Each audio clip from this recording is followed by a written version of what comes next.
Buenas Roman, qui vient de Barcelone, de Vic, voilà, qui est accompagné par les deux magnifiques musiciens qui ont bercé votre entrée. Donc ils m'excusent, Germán et Arturo Buenaldo Castro, voilà, qui sont là et qui accompagneront les lectures qui vont vous être proposées.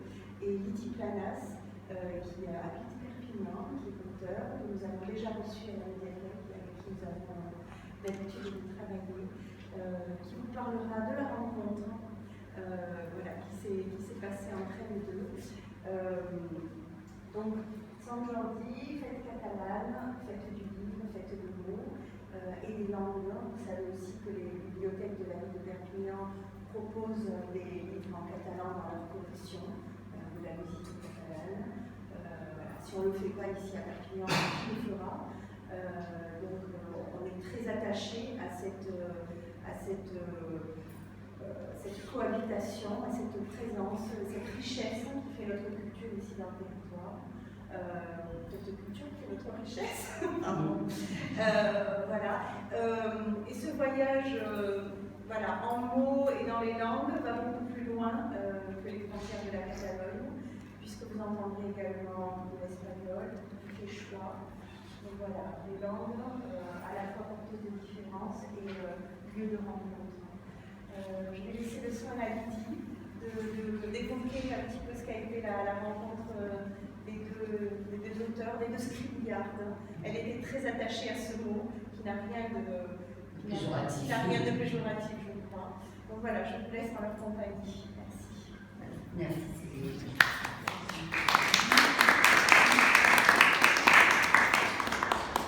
En fait, voilà, Anna et moi, ça paraît très étrange. Hein. La rencontre s'est effectuée devant une porte, dans la rue, voilà. Et un échange est né qui très vite s'est porté sur le fait qu'elle écrivait, que j'écrivais, et qu'on a décidé. Étant donné que cet échange, en plus, quasi immédiatement, s'est fait dans plusieurs langues, presque à notre insu. On a réalisé que je parlais français, qu'elle parlait catalan, par moment espagnol, que je parlais catalan, que je parlais espagnol. Et on s'est mis à parler comme ça, nos diverses langues chacune. Et on a réalisé qu'on pouvait quand même créer quelque chose au-delà de cette différence de langue qui ne faisait pas du tout barrière ni obstruction à quoi que ce soit.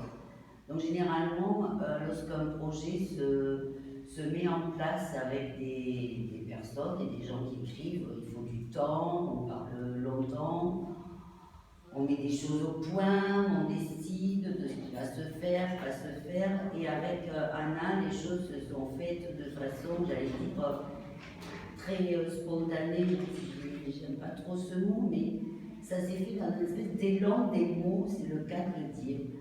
Et des mots au-delà du fait que nous parlions des langues différentes. Donc c'est une rencontre, en fait, on vous propose vraiment, j'allais dire, la rencontre à l'état brut. Voilà, à l'état brut, sans fioriture de nos écritures.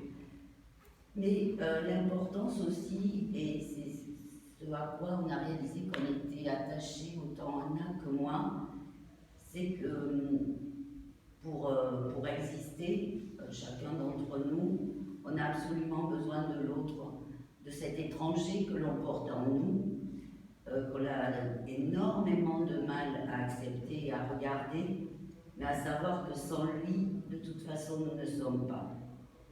Et aujourd'hui, c'est un peu cette place à tous ces étrangers que l'on a en nous, que l'on ne voit pas, qui sont là, que l'on abandonne là, mais on voudrait aujourd'hui les rendre présents aussi, et à savoir qu'on a décidé de façon commune, d'un commun accord, plutôt Anna et moi, de ne pas traduire les textes qui vont être lus, pour que chacun puisse s'imaginer aussi ce qui est arrivé dans un pays dont on ne maîtrise absolument pas la langue, et qu'en fait, il y a un bouleversement sonore qui se crée parce qu'on découvre un univers qui n'est pas du tout l'univers sonore dans lequel on a été baigné depuis notre enfance, et ça peut provoquer un déchirement, et il faut être capable de s'approprier, mais tout d'abord,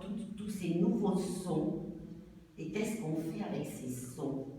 Est-ce que ces sons vont parvenir à faire sens pour nous? Donc c'est tout ce cheminement. Aujourd'hui, on a décidé en fait de vous convier à ce cheminement. Anna va lire en espagnol, en catalan. Je vais vous proposer un texte où j'ai les 3 langues. Donc je vous demande de faire un effort au niveau vraiment sonore, parce que c'est là que tout va se passer aujourd'hui. Et je pense que vous pourrez comprendre. Il suffit juste de vous mettre à la place de cet étranger que l'on porte, qui est là et qui va découvrir des langues qu'il ne connaît pas. Il y a du quechua aussi dans les textes d'Anna. Voilà. Imaginez ces sons. Quel sens vous allez pouvoir donner à ces sons? Anna, est-ce que tu veux rajouter quelque chose? Est-ce que avant que l'on ne commence? Comment? Ya lo has dicho todo. On ne traduit pas. Una cosa, verán. Vale. Hablaré en catalán y después faré una traducción en castellano, si no, fas la traducción en francés. Bueno, yo soy Lana, yo soy Lana Altamirano, yo me estaba pasando el francés. Vaig néixer a Perú, a Chiclayo, la ciutat de l'amistat, diu. Bueno, efectivament, aquesta és una proposta per donar valor a lo que és la diversitat i lo que és l'essència de los seres humans. El món, quan es va crear, parlaven moltíssimes llengües i l'única cosa que ens unia és el fet de ser seres humans. I això jo crec que en el temps, com ha anat caminant la humanitat, hem perdut aquesta essència de fer-nos valer com a seres humans i nos hem portat a molts perjudicis. La llengua també és una que també ens pot unir, ens uneix, convivint gent en un mateix espai i es parlen moltíssimes llengües, el castellà, el català, el francès, el bereber i moltíssimes, moltes més llengües. Per tant, jo, dins de la meva identitat i tots els fils que pot haver dins d'aquesta, tinc també la part que és el quechua, que és una llengua pròpia del Perú, ancestral, i que són les llengües petites que en el temps també s'han anat perdent. És un homenatge que jo faig a aquestes llengües que moltes vegades la volem deixar enrere i no li donem el valor que també té. Dit això, us convido a que puguin llegir, és una conversa íntima que faré entre la Lídia i jo, on podem transmetre els nostres sentiments. Una persona que ja ha nascut aquí, pot ser en gent antecedents d'un altre venir, d'un altre procedent, i jo que he vingut d'un altre país, també en la meva